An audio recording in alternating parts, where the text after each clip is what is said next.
Hello students, कैसे हैं आप सब बच्चों। आज मैं आपको ऑर्बिट और ऑर्बिटल का कॉन्सेप्ट बहुत ही आसानी से समझा दूंगा, ठीक है। और बच्चों ये कॉन्सेप्ट जो है थ्रू आउट द लाइफ रहेगा आपके, क्योंकि केमिस्ट्री तो पढ़ना पड़ेगा ना कैसे इनडायरेक्ट और इनडायरेक्ट वे में, चाहे कॉम्पिटेटिव एग्जाम में, छोटे एग्जाम में पढ़ो, चाहे बड़े में पढ़ो, पर पढ़ना पड़ेगा। पर आपको ऑर्बिट और ऑर्बिटल का कॉन्सेप्ट पक्का ही क्लियर होना चाहिए। अगर ये आपको क्लियर नहीं हुआ तो बच्चों आप through out the life confusion में रहेंगे। और अगर आपसे कोई पूछेगा कि चलो आपने केमिस्ट्री पढ़ा है तो ऑर्बिट क्या होता है, नॉर्मल बेसिक टर्म, तो आप बता नहीं पाओगे, और ऑर्बिटल क्या होता है वो भी नहीं बता पाओगे, ठीक है। तो बच्चों चलो, आज मैं बेसिक टर्म में आपको सिखाऊंगा, और मैं आपको प्रॉमिस कर रहा कि आप पूरा ही पता कर जाओगे ये, ठीक है। अपने आप डिफाइन करोगे फिर इसको आप, ठीक है। चलो देखो बच्चों, सबसे पहले ना मैं आपको ना यहां से ना ये वाला पेज उठा के यहां पे रख देता, जिससे मैं आपको फिर समझा पाऊं, ठीक है। ठीक है, चलो चलो, आप दिख रहा है ना, दिख रहा है बच्चों। चलो थोड़ा सा मैं इसको छोटा कर रहा, ठीक है, ताकि मैं आपको समझा पाऊं। चलो देखो सॉरी देखो बच्चों, ऑर्बिट क्या है, आपने बोहर मॉडल तो पढ़ लिया होगा। बोहर ने बोला था कि एक न्यूक्लियस है और उसके अराउंड जो है इलेक्ट्रॉन घूम रहा है, और वो एक स्पेसिफिक क्या, एक ऑर्बिट में, ठीक है, एक स्पेसिफिक ऑर्बिट में इलेक्ट्रॉन घूम रहा है, ठीक है। तो उसने ऑर्बिट के बारे में बताया था, ठीक है। देखो बच्चों, ऑर्बिट क्या थी, एक न्यूक्लियस था, उसके चारों ओर जो थे एक सर्कुलर पाथ थे, ठीक है। सर्कुलर पाथ पे जो था इलेक्ट्रॉन घूम रहा था।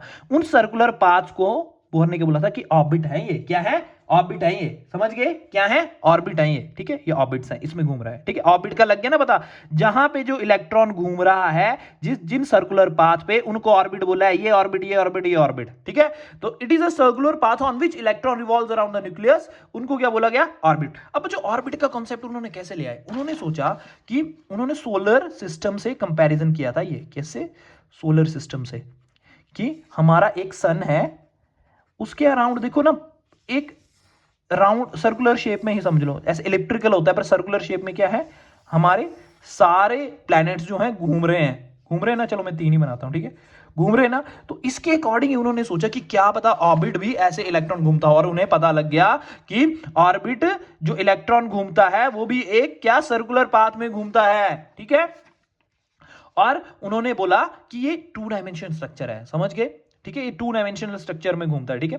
अब क्या उन्होंने बोला, देखो मैं तो टू डायमेंशन स्ट्रक्चर में बता रहा हूं ना आपको, तो we can indicate that exact position. देखो इसमें क्या कर रहे थे कि जब हम इलेक्ट्रॉन्स को ऐसे घूम रहे थे, तो इसमें उन्होंने बोला कि हम क्या कर रहे थे, हम इंडिकेट कर सकते हैं इलेक्ट्रॉन की एग्जैक्ट पोजीशन को। और इन ऑर्बिटल्स को ही उन्होंने, ऑर्बिटल्स को हम और क्या बोलते हैं, शेल, क्या बोलते हैं, शेल, जैसे मैंने यहां लिखा है ऑल्सो कॉल्ड शेल्स। तो इन शेल्स को ही उन्होंने क्या नाम दिया, K shell, L shell, M shell, एक और हो गया तो एन शेल। समझ गए, समझ गए, समझ गए कि ऑर्बिट क्या है, एक सर्कुलर पाथ है जहां पे इलेक्ट्रॉन क्या कर रहा है, न्यूक्लियस का चक्कर लगा रहा है, घूम रहा है ऐसे, ठीक है, समझ गए। और उन्होंने क्या बोला कि इन शेल्स को क्या बोला उन्होंने, के, एल, एम और एन, ठीक है। तो इनको शेल्स बोला गया, ऑर्बिट बोला गया, दोनों ही सेम टर्म है, ठीक है, ऑर्बिट भी, समझ गए।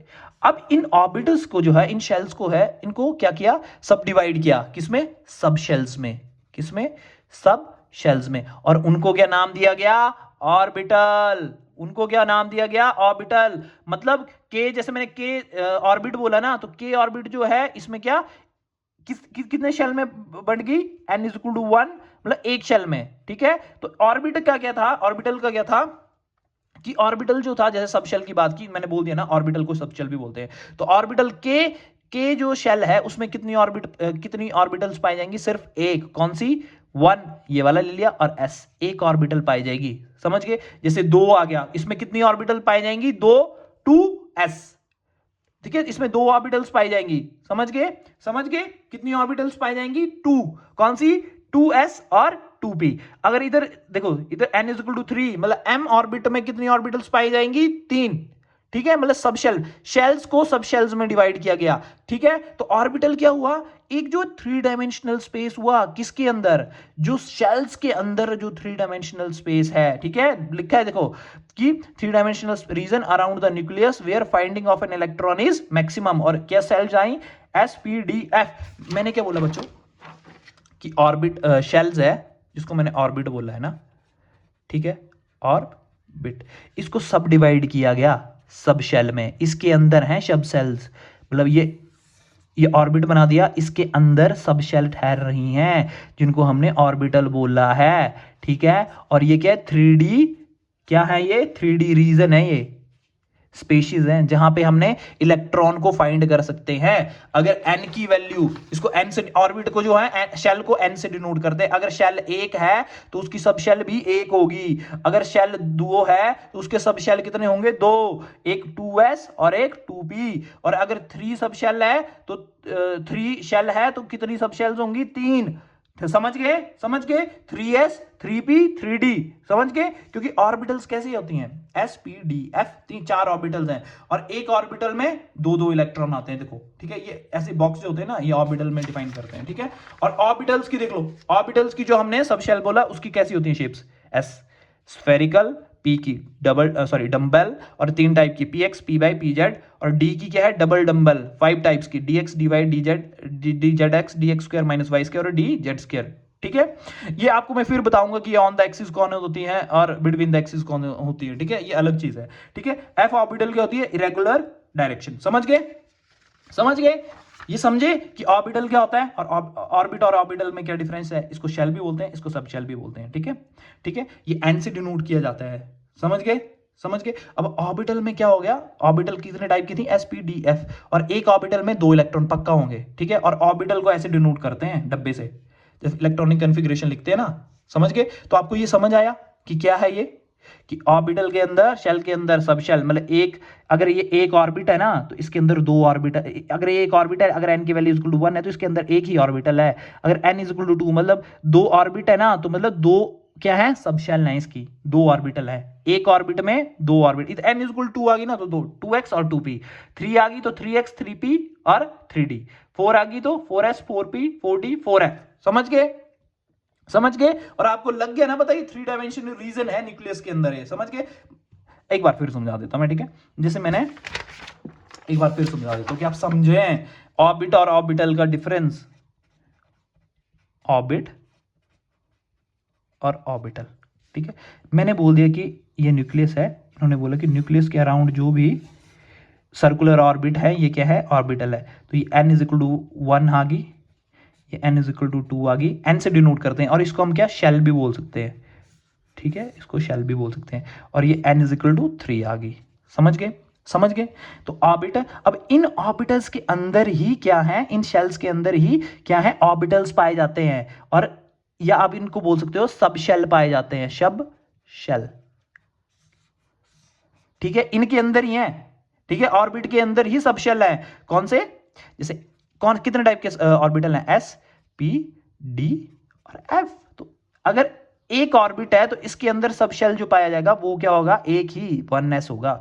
अगर n इज इक्वल टू 2 है, मतलब कौन सा ऑर्बिट है, दूसरा, तो इसके अंदर भी 2 ऑर्बिटल पाए जाएंगे, तो कौन सा होगा, 2s और 2p। अगर 3 है तो 3 ही ऑर्बिटल पाए जाएंगे, 3s 3p 3d। मतलब ऑर्बिटल जो है एक 3 डायमेंशनल स्ट्रक्चर है, कहां, सब शेल के अंदर, जहां पे हम प्रोबेबिलिटी ऑफ फाइंडिंग इलेक्ट्रॉन क्या होती है, मैक्सिमम होती है। और इसकी मैंने पर्टिकुलर शेप भी बता दी आपको कि एस सर्कुलर है, और ये पी डंबल है, और ये डबल डंबल है ऐसे, और ये क्या है, इरेगुलर शेप है इसकी, ठीक है, समझ गए, समझ गए बच्चों, समझ गए ना ऑर्बिट और ऑर्बिटल में डिफरेंस, कि ऑर्बिट एक बिगर पार्ट है और ऑर्बिटल उसके अंदर एक 3D स्ट्रक्चर है, ठीक है, ठीक है ना। अब बच्चों जैसे हम ऐसा कर रहे हैं, जैसे मैंने अभी आपको बताया कि के ऑर्बिट है, ठीक है, तो इसके अंदर जो सब शेल है वो 1s होगी, ठीक है। अगर L है, n इज इक्वल टू 2 है, सॉरी अगर n इज इक्वल टू 2 है, मतलब ऑर्बिट की वैल्यू 2 है, तो कितनी, 2s और 2p होगी, ठीक है, ठीक है। सब शेल लग गया ना, तो आपको पता कि अंदर होती हैं ऑर्बिट के अंदर। और 3 जो m ऑर्बिट है, इसको m से डिनोट किया है, तो इसके अंदर कितनी सब शेल होंगी, 3, 3s 3p 3d, ठीक है, 4 है तो 4 सब शेल पाई जाएंगी। होप सो स्टूडेंट आपको ऑर्बिट और ऑर्बिटल में डिफरेंस पता लगा हो, समझ गए, समझ गए। इसके अंदर एम्बेडेड होते हैं 3 डायमेंशनल्स, याद रखना। पर अब इनको मैं बता नहीं सकता, ठीक है, क्योंकि एक्सपेरिमेंटल क्वांटिटीज है ये, ठीक है, एक्सपेरिमेंट करके साइंटिस्ट ने सब कुछ बताया है, बुक्स में लिखा हुआ है, ठीक है, वो मैं आपको समझाने में अगर मैं कामयाब हो गया तो मेरे लिए बहुत अच्छी बात है। और अगर कोई भी आपको कंफ्यूजन है तो आप मेरे को मैसेज करके, कमेंट करके बता सकते हैं। Thank you so much students, bye bye, take care.